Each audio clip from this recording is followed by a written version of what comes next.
శాసనసభకు అలాగే కర్ణాటక రాష్ట్ర శాసనసభకు ఎన్నికలు జరిగితే కర్ణాటక శాసనసభ ఏదైతుందో ఈ శాసనసభకి ఎన్నికలు జరిగితే ఇక్కడనేమో తెలుగుదేశం పార్టీ మన దగ్గర ప్రాంతీయ పార్టీ అధికారంలోకి వచ్చింది, కర్ణాటకలోనేమో జనతా పార్టీ అధికారంలోకి వచ్చింది. సో ఈ రెండు ప్రభుత్వాలు కూడా కాంగ్రెసేతర ప్రభుత్వాలు అధికారంలోకి వచ్చినాయి. తమిళనాడులో మన కర్ణాటకలో జనతా పార్టీ, ఆంధ్రప్రదేశ్లో తెలుగుదేశం పార్టీ అధికారంలోకి వచ్చింది. వచ్చిన తర్వాత ముఖ్యంగా ఈ కర్ణాటక రాష్ట్రానికి సంబంధించిన ముఖ్యమంత్రి అయినటువంటి రామకృష్ణ హెగ్డే బెంగళూరులో దక్షిణాది రాష్ట్రాల ముఖ్యమంత్రుల సమావేశాన్ని ఏర్పాటు చేశారు. దక్షిణాది రాష్ట్రాల ముఖ్యమంత్రుల సీఎంల సమావేశంలో ఏర్పాటు చేశారు. ఏర్పాటు చేసిన తర్వాత అప్పుడు ఒక విచిత్రం అనమాట, కొంచెం అంటే ఇక మనం అనుకోకుండా జరిగి యాదృచ్ఛికంగా జరిగింది, అది చెప్పి జరిగింది కాదు. ఆంధ్రప్రదేశ్లో ఎన్టీ రామారావు ముఖ్యమంత్రి, అదేవిధంగా కర్ణాటకలో రామకృష్ణ హెగ్డే ముఖ్యమంత్రి, తమిళనాడులో ఎంజి రామచంద్రన్ ముఖ్యమంత్రి, పాండిచ్చేరిలో డి రామచంద్రన్, అంతా రామమయం అంటే దక్షిణ భారతదేశం. ఒక కేరళ ముఖ్యమంత్రి ఒక్కడే ఈకే నయనార్ ఉండేటటువంటి వాడు. ఈ 5 ముఖ్యమంత్రులు కలిసి ఈ బెంగళూరు సమావేశానికి హాజరైనారు. హాజరై వీళ్ళు ఏం చేశారు అని అంటే, దక్షిణాది రాష్ట్రాల పట్ల కేంద్ర ప్రభుత్వం సవతి తల్లి ప్రేమను చూపిస్తుంది కాబట్టి రాష్ట్రాలకు ఎక్కువ అధికారాలు కల్పించేటటువంటి విధంగా, అంటే కేంద్రం పెత్తనాన్ని తగ్గించి రాష్ట్రాలకు ఎక్కువ అధికారాలు, ఎక్కువ నిధులు కల్పించడానికి చర్యలు చేపట్టాలి, రాష్ట్రాలకు ఎక్కువ అధికారాలు కావాలని డిమాండ్ చేశారు. ఈ డిమాండ్ చేసిన తర్వాత అప్పటికి భారతదేశంలో ముఖ్యంగా జమ్మూ కాశ్మీర్లో ముఖ్యమంత్రిగా ఉన్నటువంటి ఫరూక్ అబ్దుల్లా, పశ్చిమ బెంగాల్లో ముఖ్యమంత్రిగా ఉన్నటువంటి జ్యోతి బసు, వీళ్ళంతా ఏం చేశారని అంటే, మీరు దక్షిణాది రాష్ట్రాల ముఖ్యమంత్రుల సమావేశం అనవద్దు, దక్షిణాది రాష్ట్రాల ముఖ్యమంత్రుల సమావేశం అనవద్దు, మరి ఏమనాలి అని అంటే కాంగ్రెసేతర పార్టీల ముఖ్యమంత్రుల సమావేశం అనండి, బాగుంటుంది, ఎందుకంటే మేము కూడా కలుస్తాం, అప్పుడు మన డిమాండ్ బాగుంటుంది, అంటే దానికి డిమాండ్కు మంచి డిమాండ్ వస్తుంది అన్న ఉద్దేశంతో వాళ్ళు చెప్తే వీళ్ళు కూడా సరేనని చెప్పినారు. ఆ ఉద్దేశంతో ఈ బెంగళూరు సమావేశం తర్వాత కాశ్మీర్లోని శ్రీనగర్లో కాంగ్రెసేతర పార్టీల ముఖ్యమంత్రుల సదస్సును ఏర్పాటు చేసినారు, ఆ తర్వాత కలకత్తాలో ఏర్పాటు చేసినారు, ఆ తర్వాత విజయవాడలో ఏర్పాటు చేశారు. ఇలా కాంగ్రెసేతర పార్టీల ముఖ్యమంత్రులంతా ఒక వేదిక మీదకి వచ్చి రాష్ట్రాలకు ఎక్కువ అధికారాలు కావాలని డిమాండ్ చేయటం, కేంద్రంలో అధికారంలో ఇందిరాగాంధీ ప్రభుత్వాన్ని ఎదిరించటం. ఇలాంటి పరిస్థితుల్లో ఇందిరాగాంధీ ఏం చేసిందంటే, ఈ పైన చెప్పిన కేంద్ర రాష్ట్రాల మధ్య వివాదాలు పరిష్కార మార్గాలు చూపటానికి ఈ సర్కారియా కమిషన్ ఏర్పాటు చేసింది. ఎప్పుడు ఏర్పాటు చేసింది? 1983లో ఏర్పాటు చేసింది. దీనికి చైర్మన్ గా పనిచేసినటువంటి వ్యక్తి ఆర్ఎస్ సర్కారియా, రంజిత్ సింగ్ సర్కారియా, సుప్రీంకోర్టు న్యాయమూర్తిగా పనిచేసిన రంజిత్ సింగ్ సర్కారియా నేతృత్వంలో కమిషన్ ఏర్పాటు చేసింది. దీంట్లో 2 సభ్యులు ఎస్ఆర్ సేన్ మరియు బి శివరాం అనే ముగ్గురు సభ్యులతో కూడుకున్న చైర్మన్, 2 సభ్యులు, ముగ్గురుతో కూడుకున్న కమిషన్ ఏర్పాటు చేసింది. ఈ కమిషన్ ఇందిరాగాంధీ ఏర్పాటు చేసింది. 83లో భారతదేశ ప్రధానమంత్రి ఇందిరాగాంధీ. అయితే ఈ కమిషన్ 1987 చివరిలో రాజీవ్ గాంధీ ప్రభుత్వానికి నివేదికను సమర్పించింది. రాజీవ్ గాంధీ ప్రభుత్వం ఏదైతుందో దీనికి ఈ కమిషన్ తన నివేదికను సమర్పిస్తే ఇది 1988లో దీన్ని ప్రచురించడం జరిగింది. 1988 జనవరిలో దీన్ని ప్రచురించడం జరిగింది. అంటే కేంద్ర రాష్ట్ర సంబంధాల పైన అధ్యయనం చేయడానికి కేంద్ర ప్రభుత్వం చేత ఏర్పాటు చేయబడ్డ ఇంపార్టెంట్ అయిన కమిషనే సర్కారియా కమిషన్. రంజిత్ సింగ్ సర్కారియా సుప్రీంకోర్టు న్యాయమూర్తిగా పనిచేసినటువంటి వీరి చేత ఈ కమిషన్ ఏర్పాటు చేస్తే, ఈ కమిషన్ ఆల్మోస్ట్ దేశవ్యాప్తంగా కూడా అనేక వందల వేల కిలోమీటర్లు ప్రయాణం చేసి అనేక మంది ప్రముఖులని కలిసిన తర్వాత 247 అంశాలతో కూడినటువంటి నివేదిక ఏదైతుందో ఈ నివేదికని కేంద్ర ప్రభుత్వానికి సమర్పించడం 1987లో సమర్పించినారు. 88 జనవరిలో దీన్ని ప్రచురించడం జరిగింది. ఈ కమిషన్ యొక్క నివేదికని ప్రచురించారు. ఎప్పుడు? 1988లో.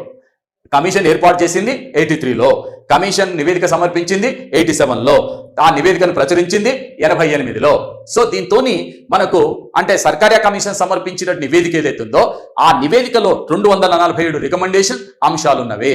మరి సర్కారియా కమిషన్ దేని మీద ఎక్కువ కేంద్రీకరణ చేసింది, ఏ అంశాలకి ప్రాముఖ్యతనిచ్చింది, ఏ అంశాలపైన కేంద్రీకరించింది అనుకున్నప్పుడు ఒకటే ఒక అంశం నేను పదే చెప్తున్నాను. ఎప్పుడైనా సరే ఓ డాక్టర్ దగ్గరికి వెళ్ళినప్పుడు ఆయన వైద్యం ఏ విధంగా చేస్తాడు అని అంటే, మనం దేని మీద అయితే వెళ్ళామో జబ్బు ఏదైతే ఉంటుందో దానిని ఆధారం చేసుకుని డయాగ్నోస్ చేసి పరిశీలించి దానికి ఆయన వైద్యం చేస్తాడు. ఇక్కడ కూడా ఏంటంటే మరి కేంద్ర రాష్ట్రాల మధ్యన వివాదాలు ఎలాంటి సమస్యలు వచ్చినవి, వాటి కారణాలు ఏంటివి, వాటి పరిష్కరించడానికి ఎలాంటి చర్యలు చేపట్టాలనే అంశం పైన ఈ యొక్క సర్కార్య కమిషన్ ఒక ఇంపార్టెంట్ అయినటువంటి నివేదికను సమర్పించింది. దాంట్లో 247 అంశాలు ఉన్నాయని చెప్తున్నాం.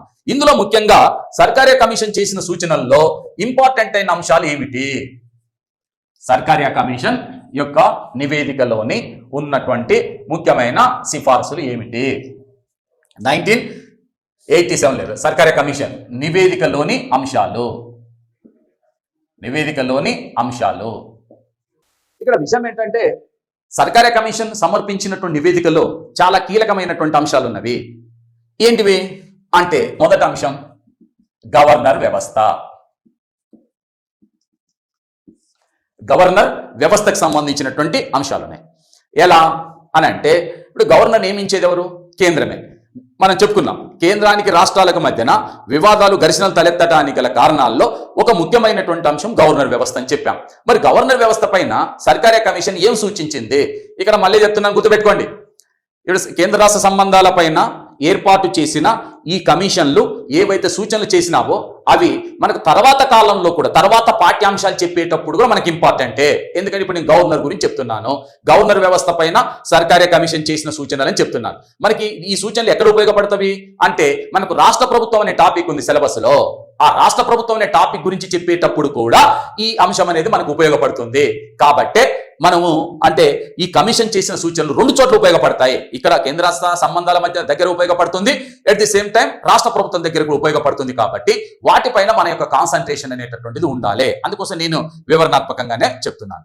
ఒకటి గవర్నర్ వ్యవస్థ. ఈ గవర్నర్ వ్యవస్థపై చెప్పేటప్పుడు చూడండి, ఒకటి నెంబర్ 1, ఒక రాష్ట్రాన్ని గవర్నర్ నియమించేటప్పుడు ఆ వ్యక్తి నియమించబోయే వ్యక్తి ఎవరినైతే గవర్నర్ గా నియమిస్తున్నామో ఆ వ్యక్తి ఏదైనా ఒక పరిపాలనా అంశంలో పరిజ్ఞానం కలిగి ఉండాలి. అది రెవెన్యూనా లేకపోతే స్థానిక ప్రభుత్వాలా ఏదైనా కావచ్చు. ఏదైనా ఒక డిపార్ట్మెంట్లో నిష్ణాతుడై ఉండాలి, పరిజ్ఞానం కలిగిన వ్యక్తి అయి ఉండాలి. అంటే ఇక్కడ గవర్నర్ గా నియమించబోయేటటువంటి వ్యక్తి ఏదైనా ఒక పరిపాలనా రంగంలో పరిజ్ఞానం కలిగిన నిష్ణాతుడైనటువంటి వ్యక్తి అయి ఉండాలి. Number 1 first thing. రెండో అంశం ఏంటంటే వివాదాస్పదం కాని వ్యక్తి అయి ఉండాలి. ఏదైనా ఒక పరిపాలన పరిజ్ఞానం కలిగిన వ్యక్తి అయి ఉండాలి, వివాదాస్పదం కాని వ్యక్తి అయి ఉండాలి, ఎలాంటి వివాదాలకు తావివ్వని వ్యక్తి అయి ఉండాలి. రెండో అంశం. మూడో అంశం ఏంటంటే ఒక రాష్ట్రాన్ని గవర్నర్ నియమించేటప్పుడు కేంద్ర ప్రభుత్వం ఆ రాష్ట్ర ప్రభుత్వాన్ని తప్పనిసరిగా సంప్రదించాలి. When you are going to appoint a governor to a particular state, the central government should have to consult the concern state government. ఆ రాష్ట్ర ప్రభుత్వాన్ని తప్పనిసరిగా సంప్రదించాల్సిన అవసరం ఉంటుంది. ఇది మూడో అంశము. ఇక నాలుగో విషయం ఏంటంటే ఇతను క్రియాశీలక రాజకీయాల్లో పాల్గొనే వ్యక్తి ఉండకూడదు. క్రియాశీలక రాజకీయాల్లో అంటే క్రియాశీలక రాజకీయాలంటే ఆంధ్రప్రదేశ్ ముఖ్యమంత్రిగా రోషయ్యని తొలగించినారు, ఆయనను వెంటనే తీసుకుపోయి తమిళనాడు గవర్నర్గా నియమించారు. ఆనందీబెన్ పటేల్ని గుజరాత్ ముఖ్యమంత్రిగా తొలగించారు, తీసుకొచ్చి మధ్యప్రదేశ్కు గవర్నర్గా నియమించారు. గతం సంగతి నేను చెప్తున్నాను. మహారాష్ట్ర ముఖ్యమంత్రిగా తొలగించబడ్డ సుశీల్ కుమార్ షిండేని తీసుకొచ్చి ఆంధ్రప్రదేశ్ గవర్నర్గా నియమించారు. ఢిల్లీ ముఖ్యమంత్రిగా ఓడిపోయినటువంటి వ్యక్తి షీలా దీక్షిత్ తీసుకెళ్లి కేరళ గవర్నర్గా నియమించారు. ఇట్లా క్రియాశీలక రాజకీయాల్లో పాల్గొంటున్నటువంటి వ్యక్తులను తీసుకెళ్లి గవర్నర్లుగా నియమించరాదు, గవర్నర్గా నియమించకూడదు. ఇది మనకు. ఇకపోతే ఇంకొక ముఖ్యమైన అంశం ఏంటంటే కేంద్రంలో అధికారంలో ఉన్న పార్టీకి చెందిన వ్యక్తిని, కేంద్రంలో ఏ పార్టీ అయినా అధికారంలో ఉండొచ్చు, అది కాంగ్రెసా బీజేపీ ఎవరైనా ఉండొచ్చు, ఏ పార్టీ అయినా అధికారం ఉన్న పార్టీకి చెందిన వ్యక్తిని తీసుకెళ్లి ప్రతిపక్షాల అధికారాలు ఉన్న రాష్ట్రాలలో గవర్నర్గా నియమించకూడదు.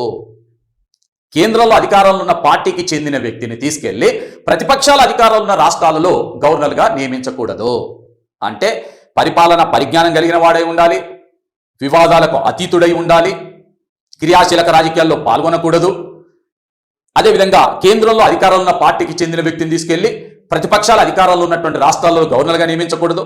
ఆ రాష్ట్ర ప్రభుత్వం తప్పనిసరిగా సంప్రదించాలి. అలాగే గవర్నర్లకు ప్రవర్తన నియమావళిని ఏర్పాటు చేయాలి. ప్రవర్తన నియమం, this is the most important one. దీన్ని కోడ్ ఆఫ్ కండక్ట్ అంటాం. ఎందుకని అంటే ఒక రాష్ట్ర శాసనసభలో ఏ పార్టీకి మెజార్టీ రానప్పుడు ముఖ్యమంత్రిని ఎవరు నియమించాలని రాజ్యాంగం లేదు. ఏ పార్టీకి సంపూర్ణ మెజార్టీ రాని సందర్భంలో ముఖ్యమంత్రిగా ఎవరిని నియమించాలి అనే అంశంపైన రాజ్యాంగంలో ఎలాంటి వివరణ లేదు. ఇదొకటి. ఇంకోటి ఉంది ఏంటంటే ఒక రాష్ట్ర ప్రభుత్వం శాసనసభలో మెజార్టీని కోల్పోయినప్పుడు ఆ ప్రభుత్వాన్ని ఉంచాలా తుంచాలా, ఉంచాలా దించాలా, ఏం చేయాలి అనే అంశం గురించి కూడా రాజ్యాంగం లేదు. మరి గవర్నర్ ఏం చేయాలి అంటే ఇష్టం వచ్చినట్టుగా చేస్తున్నారు. ఎందుకు ఇష్టం వచ్చినట్టుగా అంటున్నామంటే 1984లో ఎన్టీ రామారావు, అప్పుడు ముఖ్యమంత్రిగా ఉన్నటువంటి ఎన్టీ రామారావు, తెలుగుదేశం నుంచి ఫస్ట్ టైం ఒక ప్రాంతీయ పార్టీకి చెందిన సినిమా యాక్టర్ ముఖ్యమంత్రి ఎన్టీ రామారావు బైపాస్ సర్జరీ కోసం అమెరికాకు వెళ్ళాడు.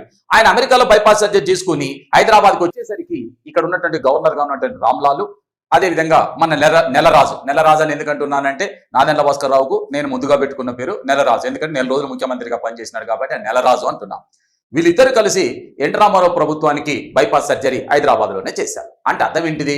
గవర్నర్ అనేటటువంటి వ్యక్తి రాష్ట్ర శాసనసభలో ఎన్టీ రామారావుకు మెజార్టీ ఉన్నప్పటికీ ఆయన ప్రభుత్వాన్ని రద్దు చేసి నాదెండ్ల భాస్కర్ రావును ముఖ్యమంత్రిగా నియామకం చేశాడు.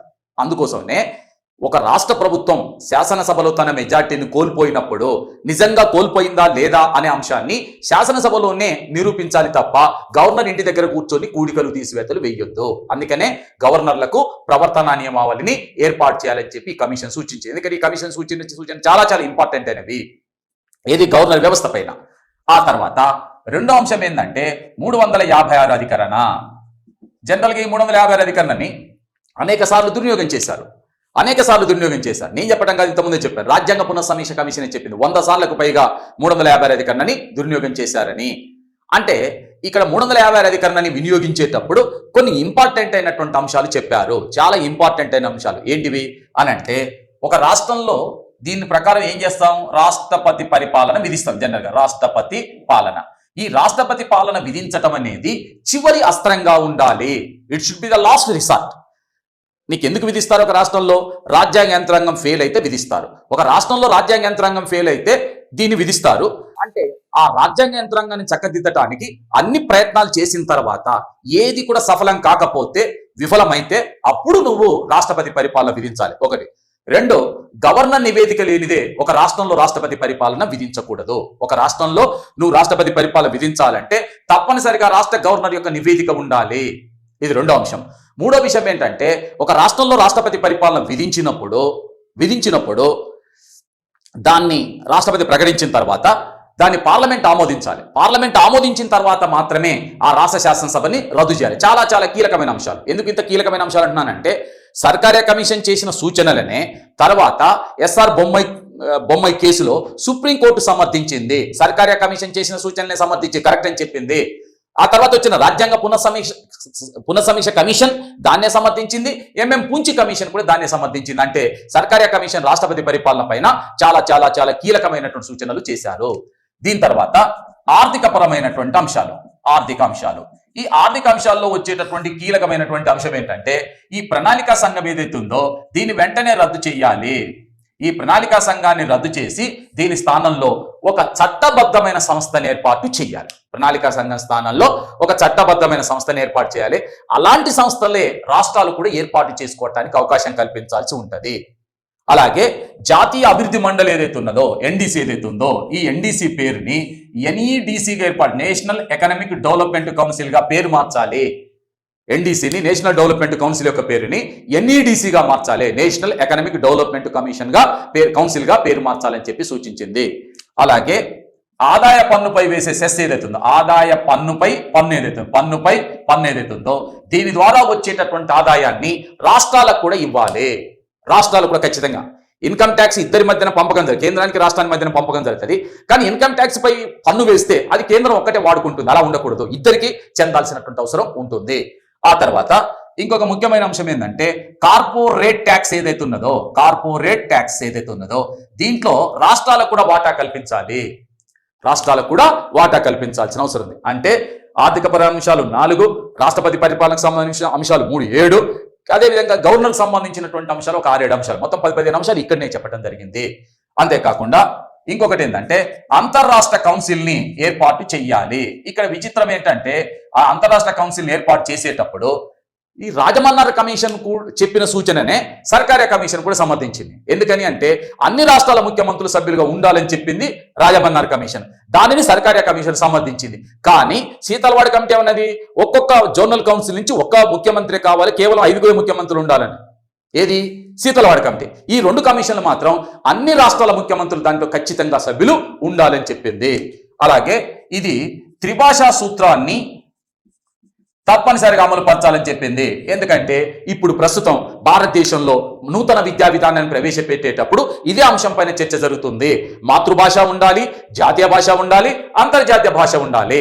భారతదేశానికి సంబంధించినటువంటి మేధావులు ప్రపంచంలో భారతదేశం యొక్క కీర్తి ప్రతిష్టలు మాత్రమే కాదు, అభివృద్ధిలో కూడా వీళ్ళు భాగస్వాములం కావాలంటే ఇంగ్లీష్ లాంగ్వేజ్ కూడా ఇంపార్టెంటే. కాబట్టి త్రిభాషా సూత్రాన్ని అమలు పరచాలని చెప్పి కూడా ఈ కమిషన్ సూచించడం జరిగింది. ఇంకొక అంశం ఏంటంటే ముఖ్యంగా అఖిల భారత సర్వీసులు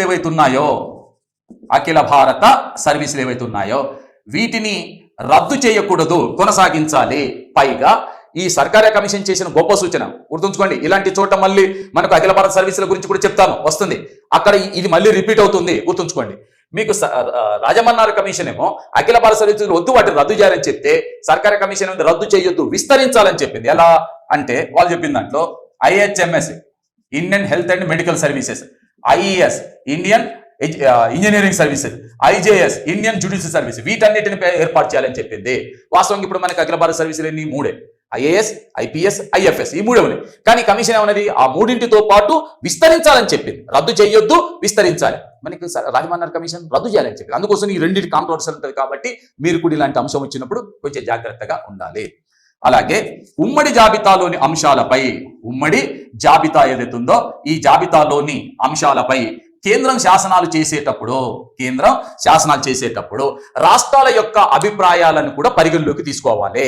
ఉమ్మడి జాబితా అంటే ఇద్దరికి సంబంధించినటువంటి ఉమ్మడి జాబితాలో పేర్కొన్నటువంటి అంశాలపైన కేంద్రం ఒకవేళ శాసనం చేస్తూ ఉన్నట్లయితే కేంద్రం రాష్ట్రాల యొక్క అభిప్రాయాలను కూడా పరిగణలోకి తీసుకోవాలని చెప్పారు. అలాగే అవశిష్ట అంశాలపై కేంద్రం శాసనాలు చేసేటప్పుడు కూడా రాష్ట్రాల యొక్క ప్రయోజనాలని దృష్టి ఉంచుకోవాలి. అక్కడనేమో రాష్ట్రాల అభిప్రాయాలని పరిగణలోకి తీసుకోవాలని చెప్పారు, ఇక్కడనేమో రాష్ట్రాల యొక్క ప్రయోజనాలను కూడా దృష్టి ఉంచుకోవాలి. అలాగే మనకు కేంద్ర సాయుధ బలగాలు ఏవైతే ఉన్నాయో ఈ సాయుధ బలగాలని రాష్ట్రాలలోకి మోహరింపజేసేటప్పుడు, కేంద్ర సాయుధ బలగాలని రాష్ట్రాల్లోకి పంపేటప్పుడు కేంద్రం ఆ రాష్ట్రాలని తప్పనిసరిగా సంప్రదించిన తర్వాత మాత్రమే పంపాల్సి ఉంటది. అలాగే గనులను జాతీయం చేసేటప్పుడు, గనులను జాతీయం చేసే సందర్భంలో రాష్ట్రాల యొక్క ప్రయోజనాలని వాటిని కూడా తప్పనిసరిగా పరిగణలోకి తీసుకోవాలి. రాష్ట్రాల యొక్క అభిప్రాయాలు, రాష్ట్రాల యొక్క ప్రయోజనాలను కూడా తప్పనిసరిగా పరిగణలోకి తీసుకోవాల్సి ఉంటది. అంతేకాకుండా భారతదేశంలో ఈ స్థానిక స్వపరిపాలనా సంస్థలు ఏవైతే ఉన్నాయో వీటికి సకాలంలో తప్పనిసరిగా ఎన్నికలు నిర్వహించాల్సి ఉంటుంది. స్థానిక స్వపరిపాలన సంస్థలు ఏవైతే ఉన్నాయో వాటికి సకాలంలో ఎన్నికలు తప్పనిసరిగా నిర్వహించాలి. ఎందుకంటే భారత ప్రజాస్వామ్యాన్ని పటిష్టం చేయాలంటే, ప్రజాస్వామ్యం పటిష్టపరచాలంటే ప్రజాస్వామ్యం యొక్క పునాదులు బలంగా ఉండాలి. నీకు బయటికి కనిపించే కేంద్ర ప్రభుత్వం, రాష్ట్ర ప్రభుత్వాలు మాత్రమే కాకుండా దానికి పునాదులుగా ఉండేటటువంటి స్థానిక స్వపరిపాలన సంస్థలు ఏవైతే ఉన్నాయో అవి కూడా పటిష్టంగా ఉండాలి. అవి పటిష్టంగా లేకపోతే నీకు భారత ప్రజాస్వామ్యం అనేటటువంటిది పరిడవిల్లదు, అంటే అభివృద్ధి చెందదు, గొప్పగా అభివృద్ధి చెందడానికి అవకాశం ఉండదు. అలాగే మనకు హైకోర్టు న్యాయమూర్తులను బదిలీ చేసేటప్పుడు వాళ్ళ యొక్క ప్రిఫరెన్సెస్, వాళ్ళు ఏ రాష్ట్రానికి ప్రిఫరెన్స్ ఇస్తారో, ఏ హైకోర్టుకు ప్రిఫరెన్స్ ఇస్తారో, ప్రాధాన్యతనిస్తారో దాన్ని కూడా పరిగణలోకి తీసుకోవాలి. హైకోర్టు న్యాయమూర్తులని బదిలీ చేసేటప్పుడు ఖచ్చితంగా ఇది అంటే వాళ్ళ యొక్క అభిప్రాయాలని పరిగణలోకి తీసుకోవాలి. అలాగే రాష్ట్రాల యొక్క ఆర్థిక స్థితిగతులని మెరుగుపరచాలి.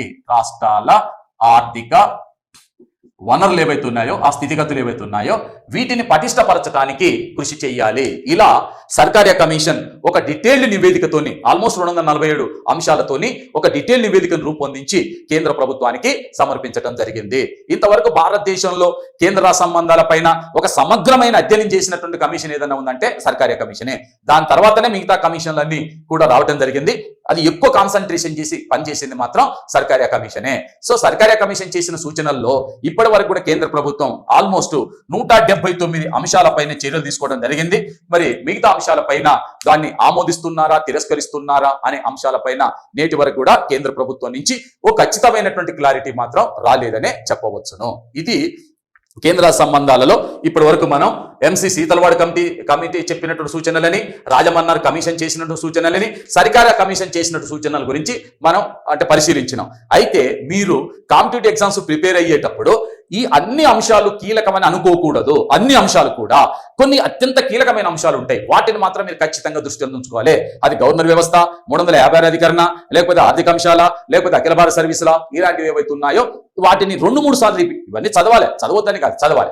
కానీ కాన్సన్ట్రేషన్ చేసేటప్పుడు ఇంకాస్త వాటి మీద ఎక్కువగా కాన్సన్ట్రేషన్ చేసి ఉంచాల్సి ఉంటుంది. అప్పుడు మనకు వాటిపైన ఖచ్చితమైనటువంటి సమగ్రమైనటువంటి అవగాహన రావాలి. చదవటం అనేది, ప్రిపరేషన్ అనేటటువంటిది మళ్ళీ ఎప్పుడు చెప్పింది ఒకటే, ప్రిపరేషన్ అనేటటువంటిది ఒక పరిమిత అంశాన్ని తీసుకొని మాత్రం అక్కడికి మాత్రమే మనం పరిమితం కాకుండా దాన్ని సమగ్రంగా దాన్ని విస్తరిస్తూ వెళ్ళాలి. వెళ్ళినప్పుడు మాత్రమే మనం కూడా అనేక కోణాల నుంచి ఆలోచించడానికి అవకాశం ఉంటుంది. ఎలాంటి ప్రశ్న వచ్చినా కూడా రాయటానికి కూడా అవకాశం ఉంటుంది. రైటా? Okay, thank you. కేంద్ర సంబంధాలపైన మనం ఇంతకుముందు కేంద్రానికి రాష్ట్రాలకు మధ్య వచ్చే వివాదాలు, ఆయా సమస్యలు, వాటికి పరిష్కార మార్గాలను చూపటం కోసం వేరువేరు సందర్భాలలో వేరువేరు కమిషన్లు ఏర్పాటైనవి. ఇంతకుముందు మనం గత క్లాసులో ఈ కేంద్ర సంబంధాలకు సంబంధించిన సమస్యల పరిష్కారానికి ఏర్పాటయి సూచనలు చేసినటువంటి మొదటి పరిపాలనా సంస్కరణల కమిటీ, దాని నుంచి ఏర్పాటైన ఎంసీ శీతల్వాడ్ కమిటీ చేసిన సూచనల గురించి చర్చించాం. ఆ తర్వాత జస్టిస్ పివి రాజమన్నార్ నేతృత్వంలోని కమిషన్ చేసిన సూచనల గురించి, తమిళనాడు రాష్ట్ర ప్రభుత్వం ఏర్పాటు చేసిన జస్టిస్ పివి రాజమన్నార్ కమిషన్ చేసిన సూచనల గురించి చర్చించాం. అలాగే కేంద్ర ప్రభుత్వం చేత 1983లో శ్రీమతి ఇందిరాగాంధీ ప్రభుత్వం చేత ఏర్పాటు చేసినటువంటి సర్కారియా కమిషన్ చేసిన సూచనల గురించి చర్చించాం.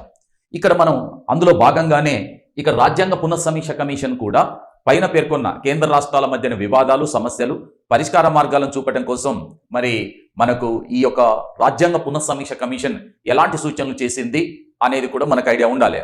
ఇక్కడ ఒక చిన్న అంశం ఏంటంటే, రాజ్యాంగ పునఃసమీక్ష కమిషన్ అనేది యాక్చువల్గా కేంద్ర రాష్ట్ర సంబంధాల కోసం ఏర్పాటు చేసింది కాదు. కేంద్ర రాష్ట్ర సంబంధాలపైన అధ్యయనం చేయటం కోసం మాత్రమే ఏర్పాటు చేసేది, దానికోసం మాత్రమే ఏర్పాటు చేసింది కాదు.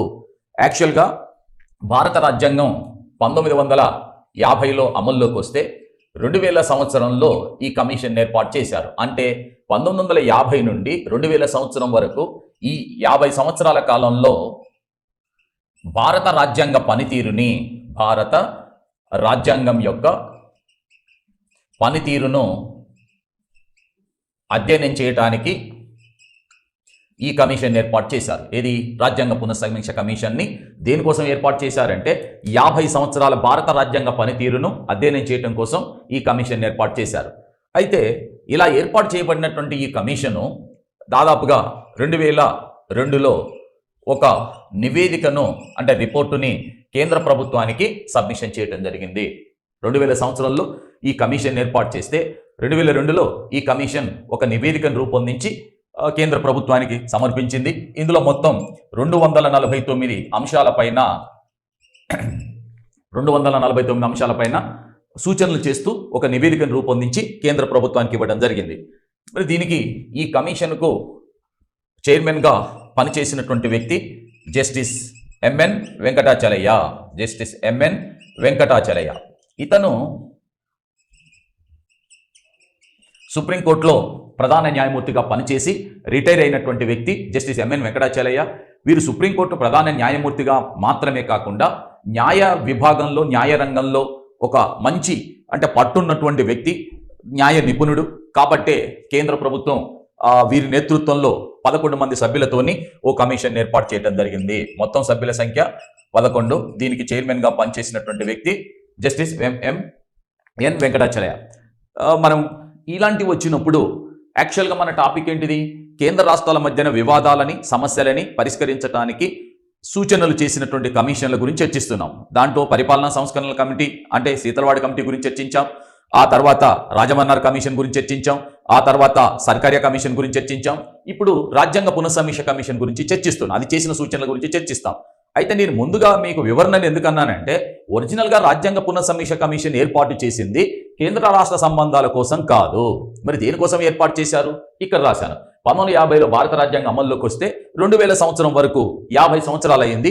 50 సంవత్సరాలు పూర్తి చేసుకున్న నేపథ్యంలో భారత రాజ్యాంగం యొక్క పనితీరు ఎలా ఉన్నది, ఎక్కడెక్కడ సమస్యలు ఉన్నాయి, ఎలాంటి మార్పులు చేయాలి అని అధ్యయనం చేయడం కోసం ఈ కమిషన్ ఏర్పాటు చేశారు. అందుకని భారత రాజ్యాంగ పనితీరు అధ్యయనం చేశారు. చేసినటువంటి ఈ కమిషన్ 2002లో ఒక నివేదికని కేంద్ర ప్రభుత్వానికి సమర్పించింది. ఆ నివేదికలో 249 అంశాలపైన సూచనలు చేయడం జరిగింది. అయితే దీనికి చైర్మన్ గా పనిచేసినటువంటి వ్యక్తి జస్టిస్ ఎంఎన్ వెంకటాచలయ్య, 11 మంది సభ్యులు ఉన్నారు. ఇక్కడ నేను ఎందుకు చిన్న అంశం అని ఎందుకు నేను ఆ అంశాన్ని మెన్షన్ చేశానంటే, ఈ కమిషన్ వచ్చింది భారత రాజ్యాంగం యొక్క పనితీరును పునఃసమీక్ష చేయడానికి వచ్చింది. మరి భారత రాజ్యాంగ పనితీరును పునఃసమీక్ష చేయటం అని అంటే అదే భారత రాజ్యాంగంలో కేంద్ర రాష్ట్ర సంబంధాల గురించి కూడా ఉన్నది కదా. భారత రాజ్యాంగంలోని 11వ భాగంలో కేంద్ర రాష్ట్రాల మధ్య ఉండేటటువంటి శాసన సంబంధాలు, పరిపాలనా సంబంధాల గురించి పేర్కొన్నారు. 12వ భాగంలో ఆర్థిక సంబంధాల గురించి పేర్కొన్నారు. 13వ భాగంలో వ్యాపార వాణిజ్య సంబంధాలకు సంబంధించినటువంటి అంశాలు ఉన్నవి. అదేవిధంగా రాష్ట్రపతి పరిపాలన, అనేక విషయాలు, కేంద్ర రాష్ట్రాలకు సంబంధించినటువంటి అనేక విషయాలు, పరిపాలనా అంశాలు రాజ్యాంగంలో ఉన్నాయి. కాబట్టి మొత్తం భారత రాజ్యాంగ పనితీరుని పునఃసమీక్ష చేస్తున్న ఈ కమిషన్ అందులో అదే రాజ్యాంగంలో ఉన్న కేంద్ర రాష్ట్ర సంబంధాల పైన కూడా ఒక నివేదికలో కొన్ని అంశాలని పొందుపరచడం జరిగింది. కాబట్టి ఆ కోణం నుంచి మాత్రమే మనం పరిశీలించాల్సి ఉంటుంది తప్ప ఇది పూర్తిగా దీనికోసం కేంద్ర రాష్ట్ర సంబంధాల కోసం ఏర్పాటు చేసింది కాదు. మొత్తం రాజ్యాంగ పనితీరుని పునఃసమీక్షిస్తే అందులో కేంద్ర రాష్ట్ర సంబంధాల గురించి కూడా పునఃసమీక్ష చేసింది. ఆ సందర్భంలో ఈ కమిషన్ చేసిన సూచనలు ఏవైతే ఉన్నాయో కొన్ని ముఖ్యమైనటువంటి వాటిని మనం ఖచ్చితంగా దృష్టి ఉంచుకోవాల్సినటువంటి అవసరం ఉన్నది. సో మరి కమిషన్ ఏం సూచనలు చేసింది అన్నప్పుడు, కమిషన్ చేసిన సూచనలు ఏమిటి అన్నప్పుడు, ఇందులో మొదటి అంశం, భారతదేశంలో కేంద్రం కానీ రాష్ట్రాలు కానీ, అటు కేంద్రం కానీ లేక రాష్ట్రాలు కానీ సహకార సమాఖ్యను నెలకొల్పటానికి కృషి చేయాలి. వాస్తవంగా చెప్పాలంటే భారతదేశం అనేది భిన్నత్వానికి నిలయం కాబట్టి అటు కేంద్ర ప్రభుత్వం కానీ లేక ఇటు రాష్ట్ర ప్రభుత్వాలు కానీ చేయాల్సినటువంటి పని ఏమిటంటే, మన దేశంలో కేంద్రీకృతమైనటువంటి బలమైన కేంద్రీకృత ధోరణి గల సమాఖ్య కంటే కూడా మరి ఇక్కడ సహకార సమాఖ్యను కేంద్రానికి రాష్ట్రాలకు, రాష్ట్రాలకు రాష్ట్రాలకు మధ్యన సమన్వయాన్ని పెంచి సహకరించుకునేటటువంటి సమాఖ్యను ఏర్పాటు చేసినట్లయితే భారతదేశం అనతి కాలంలోనే పురోభివృద్ధిని సాధిస్తుందన్న ఉద్దేశంతో మొట్టమొదట కేంద్రం మరియు రాష్ట్రాలు అంతర్రాష్ట్ర కౌన్సిల్ ద్వారా సహకార సమాఖ్యను ఏర్పాటు చేయడం కోసం కృషి చేయాలి. This is the first suggestion made by the constitutional review commission. భారత రాజ్యాంగ పునఃసమీక్ష కమిషన్ చేసిన మొట్టమొదటి సూచన ఇది, ఫస్ట్ థింగ్. ఇక రెండో అంశం ఏంటంటే గవర్నర్ల నియామకం.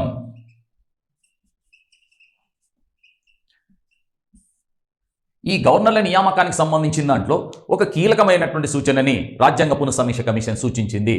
ఏంటయ్యా అంటే, కేంద్రం అంటే రాష్ట్రపతి గవర్నర్ నియామకం చేసేటప్పుడు జనరల్గా గవర్నర్ని ఎవరు నియమిస్తారు భారతదేశంలో? రాష్ట్రపతి నియమిస్తాడు. రాష్ట్రపతి ఎలా నియమిస్తాడు?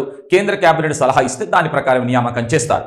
కాకుంటే ఒక రాష్ట్రానికి గవర్నర్ని కేంద్రం నియమించేటప్పుడు ఆ రాష్ట్ర ప్రభుత్వాన్ని తప్పనిసరిగా సంప్రదించాల్సినటువంటి అవసరం ఉంటుంది.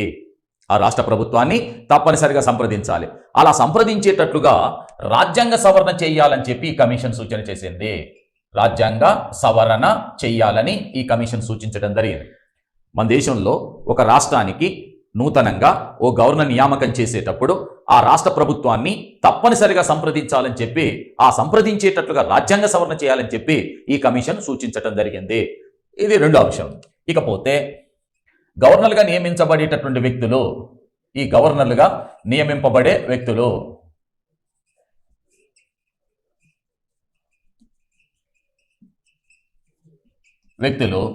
ఏదైనా ఒక పరిపాలనా రంగంలో నిష్ణాతులు కావాలి. అంటే పరిపాలనకు సంబంధించినటువంటి రంగాలలో ఏదైనా ఒక రంగంలో విశిష్ట సేవలు అందించినటువంటి వ్యక్తి, పేరు ప్రఖ్యాతలు సంపాదించినటువంటి వ్యక్తి, ఆ రంగంలో నైపుణ్యం సంపాదించిన వ్యక్తి ఉండాలి.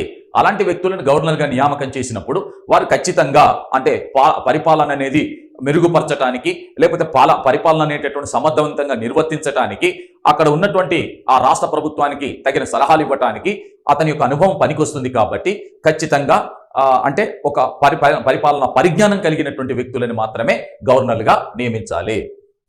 ఇకపోతే ఇంకొక కీలకమైనటువంటి అంశం ఏంటంటే, రాష్ట్రపతి పరిపాలన విధించేటప్పుడు గవర్నర్ నివేదిక లేనిదే రాష్ట్రపతి పరిపాలన విధించరాదు. రాష్ట్రపతి పాలన విధించరాదు. జనరల్గా భారతదేశంలో ఎప్పుడైనా సరే ఒక రాష్ట్రంలో రాష్ట్రపతి పరిపాలన విధించేటప్పుడు, ఎక్కడైనా ఒక రాష్ట్రంలో రాష్ట్రపతి పరిపాలన విధించేటటువంటి సందర్భంలో ఆ రాష్ట్ర గవర్నర్ ఒక నివేదికను రాష్ట్రపతికి పంపిస్తాడు.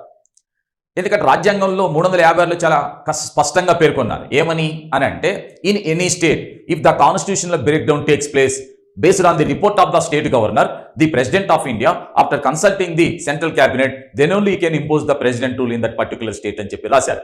అయితే ఇక్కడ గమనించాల్సిన అంశం ఏంటంటే మనకు రాష్ట్ర గవర్నర్ యొక్క నివేదికను అనుసరించే రాష్ట్రపతి పరిపాలన విధిస్తారు యాక్చువల్గా. కానీ ఇంకొక అవకాశం కూడా ఉన్నది. కేంద్ర క్యాబినెట్, కేంద్ర మంత్రిమండలి సూచిస్తే కూడా డైరెక్ట్గా విధించడానికి కూడా అవకాశం ఉంటుంది. అలా కేంద్ర మంత్రిమండలి సూచించడం ద్వారా రాష్ట్రపతి పరిపాలన విధించేటప్పుడు అక్కడ అధికార దుర్వినియోగం జరుగుతుందన్న ఉద్దేశంతో సర్కారియా కమిషన్ ఏ సూచన అయితే చేసిందో దానినే 1994లో భారత సుప్రీంకోర్టు ఎస్ఆర్ బొమ్మాయి కేసులో సమర్థించింది. అదే అంశాన్ని రాజ్యాంగ పునఃసమీక్ష కమిషన్ కూడా సమర్థిస్తూ తన యొక్క నివేదికలో పేర్కొనడం జరిగింది. అంటే రాష్ట్రపతి పరిపాలన విధించే సందర్భంలో ఆ రాష్ట్ర గవర్నర్ నివేదిక తప్పనిసరిగా ఉండాలి. నివేదిక లేనిదే రాష్ట్రపతి పరిపాలన విధించకూడదని చెప్పింది.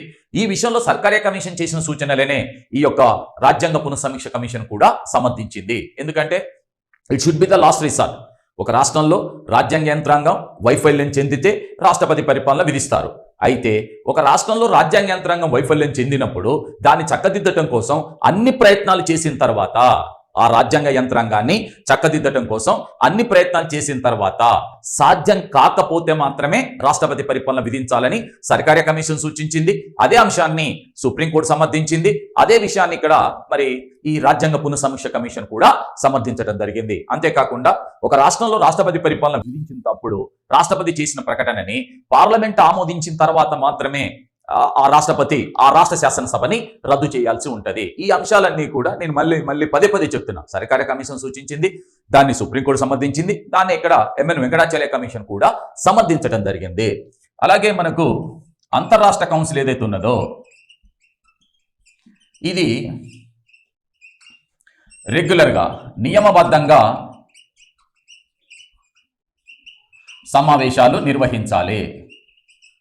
అంటే వాస్తవానికి అంతర్రాష్ట్ర కౌన్సిల్ అనేటటువంటిది 1990లో ఏర్పాటైనప్పటి నుంచి సంవత్సరానికి రెండు సందర్భాలు, అంటే 2 సార్లు సంవత్సరానికి ఒక 2 టైమ్స్ అది సమావేశం అయ్యేటట్లుగా చూడాలని చెప్పి ఆ కౌన్సిల్ని ఏర్పాటు చేసినప్పుడు నిర్ణయించినారు. బట్ ఇక్కడ సూచేది ఏంటంటే గడిచిన ఈ 30 సంవత్సరాల కాలంలో కూడా ఏదో 13-14 సార్లు దాని సమావేశం ఏర్పాటు చేశారంటే దాని యొక్క ప్రాధాన్యతని అంటే కేంద్రంలో అధికారులు ఉన్న ప్రభుత్వాలు గుర్తించలేదు. అందువల్లనే రాజ్యాంగ పునఃసమీక్ష కమిషన్ ఏమన్నదంటే కేంద్రానికి రాష్ట్రాలకు కావచ్చు, రాష్ట్రాలకు మధ్య తలెత్తే చిన్న వివాదాలని సింపుల్గా అంటే పరిష్కరించుకోవాలంటే, వాటి మధ్యన సమన్వయం సాధించాలంటే అంతర్రాష్ట్ర కౌన్సిల్ని రెగ్యులర్గా సమావేశం ఏర్పాటు చేసినట్లయితే తరచుగా సమావేశం కావటం మూలంగా వాళ్ళ మధ్య వచ్చేటటువంటి వివాదాలని సామరస్యంగా చర్చల ద్వారా పరస్పరం స్నేహ సహాయ సహకార సంబంధాలతోని పరిష్కరించుకునే అవకాశం ఉంటుంది. కాబట్టి దాన్ని ఖచ్చితంగా నియమబద్ధంగా సమావేశం ఏర్పాటు చేయాలి.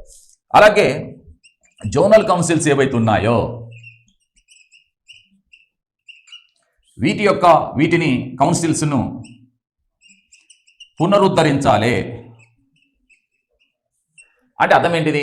జోనల్ కౌన్సిల్స్ ఏవైతే ఉన్నాయో వాటిని పునరుద్ధరించడం అంటే వాస్తవంగా 1956లో మరి ఆనాటి ఫజల్ అలీ కమిషన్ యొక్క సూచనలను అనుసరించి భారత పార్లమెంటు చట్టం చేసి ఎంతో గొప్పగా ఏర్పాటు చేసిన జోనల్ కౌన్సిల్ ప్రాంతీయ మండలాలు ఏవైతే ఉన్నాయో అవన్నీ కూడా ఇప్పుడు మరుగున పడిపోయినవి. అవి రెగ్యులర్గా సమావేశం కావటం లేదు.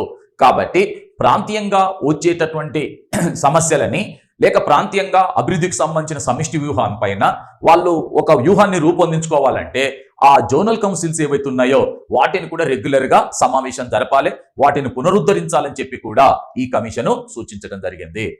అలాగే రాష్ట్రాల యొక్క ఆర్థిక వనరులని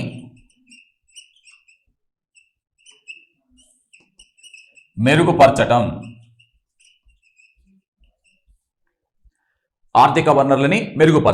అంటే మీకు క్లారిటీ ఉండాల్సిన అంశం ఏంటంటే రాష్ట్రాలు అనేటటువంటివి తరచుగా ఆర్థికపరమైనటువంటి సహాయం కోసం, ఆర్థికంగా ఎదుర్కొనే సమస్యల పరిష్కారం కోసం కేంద్ర ప్రభుత్వం యొక్క సహాయ సహకారాల కోసం తరచుగా అర్థిస్తూ ఉంటాయి. అంటే కేంద్రాన్ని వేడుకుంటాయి, కేంద్ర ప్రభుత్వం దగ్గరికి వెళ్ళి కేంద్ర ప్రభుత్వం పైన ఆధారపడటం జరుగుతుంది చాలా సందర్భాల్లో. అందుకని కమిషన్ చెప్పింది ఏంటంటే ఇలా రాష్ట్రాలు తరచుగా కేంద్రంపై ఆధారపడటం ఏదైతే ఉందో దానికంటే కూడా ముఖ్యంగా ప్రతి రాష్ట్రం కూడా తన ఆర్థిక వనరుల్ని మెరుగుపరచుకోవటానికి ప్రయత్నం చేయాలి.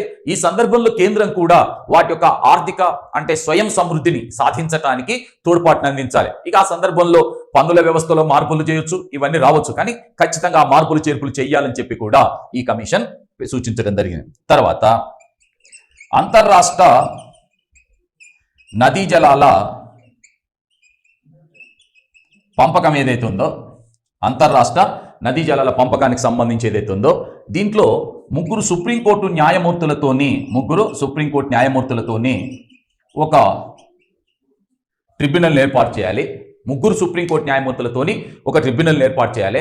ఈ ముగ్గురు సుప్రీంకోర్టు న్యాయమూర్తులతో ఏర్పాటు చేసిన ట్రిబ్యునల్ కూడా నిర్ణీత వ్యవధిలోగా ఈ సమస్యను పరిష్కరించాలి. ఎందుకంటే 2004లో ఏర్పాటు చేసినటువంటి ఈ యొక్క బ్రజేష్ కుమార్ ట్రిబ్యునల్, ఇది మరి 2020 16 సంవత్సరాలైనా కూడా ఆ సమస్యను పరిష్కరించకుండా పోవటం అంటే కాలయాపన చేయడం జరుగుతుంది. కాబట్టి ఆ సమస్యలు సత్వరం పరిష్కరించాలంటే వాళ్ళు ఖచ్చితంగా నిర్ణీత వ్యవధి, దానికి ఒక గడువు విధించి టైం బౌండ్, ఆ టైం బౌండ్ అంటే నిర్ణీత వ్యవధిలోగా అది తన యొక్క విధులని ఖచ్చితంగా అంటే నిర్వర్తించేటటువంటి విధంగా, ఆ సమస్యను పరిష్కరించేటటువంటి విధంగా చర్యలు చేపట్టాలి.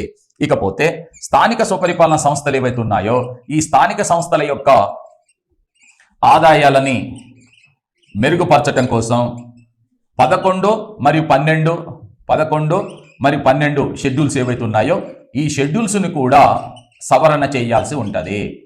వాస్తవంగా మీ అందరికీ ఐడియా ఉండాలి, ఇక్కడ మనం చెప్పుకునేటప్పుడు షెడ్యూల్స్ ఏవైతే ఉన్నాయో, 11వ షెడ్యూల్ పంచాయతీరాజ్ సంస్థలకు సంబంధించింది, 12వ షెడ్యూల్ అనేది పట్టణ నగరపాలక సంస్థలకు సంబంధించినటువంటిది. అందులో విషయాలు ఉన్నాయి. విషయాలు అంటే ఏమున్నవి అని అంటే, 11వ షెడ్యూల్లో అంటే పంచాయతీరాజ్ సంస్థలకు ఎన్ని విషయాలపై అధికారాలు బదిలీ చేయాలో ఉన్నది, 29 అంశాలపైన. 12వ షెడ్యూల్లో పట్టణ నగరపాలక సంస్థలకు 18 అంశాలపైన అధికారాలు బదిలీ చేయాలనేటువంటి అంశం కూడా ప్రస్తావించారు. కాకుంటే ఇక్కడ మనం గమనించాల్సినటువంటిది ఏంటంటే, కేవలం ఆ అధికారాలని బదిలీ చేయాలని రాయటం మాత్రమే కాదు, వాటి ఆదాయ మార్గాల్లో కూడా మార్పు రావాలంటే 11, 12 షెడ్యూల్ని అంటే రాజ్యాంగాన్ని మరొకసారి సవరించాలని చెప్పి కూడా ఈ కమిషన్ సూచించడం జరిగింది. నేను మళ్ళీ చెప్తున్నాను, రాజ్యాంగ పునఃసమీక్ష కమిషన్ ఏర్పాటైంది 50 సంవత్సరాల భారత రాజ్యాంగ పనితీరుని అధ్యయనం చేయడం కోసం ఏర్పాటైంది. 50 సంవత్సరాల భారత రాజ్యాంగ పనితీరుని అధ్యయనం చేయడానికి ఏర్పాటైంది. అయితే రాజ్యాంగం పనితీరుని అధ్యయనం చేసేటప్పుడు రాజ్యాంగంలో ఉన్న కేంద్ర రాష్ట్ర సంబంధాలనే అంశం యొక్క పనితీరును కూడా అధ్యయనం చేసింది. చేసిన తర్వాత కొన్ని ఇంపార్టెంట్ అయినటువంటి సూచనల్ని ఈ కమిషన్ అంటే కేంద్ర ప్రభుత్వానికి సమర్పించడం జరిగింది. ఇవి మనం రాజ్యాంగ పునఃసమీక్ష కమిషన్ కేంద్ర రాష్ట్ర సంబంధాలు, కేంద్ర రాష్ట్రాల మధ్య వచ్చే వివాదాలు, వాటి సమస్యల పరిష్కారానికి కావాల్సిన మార్గాలను సూచించేట క్రమంలో భాగంగా ఈ ముఖ్యమైన సూచనల్ని చేయటం జరిగింది. దీని తర్వాత మనకు ముఖ్యంగా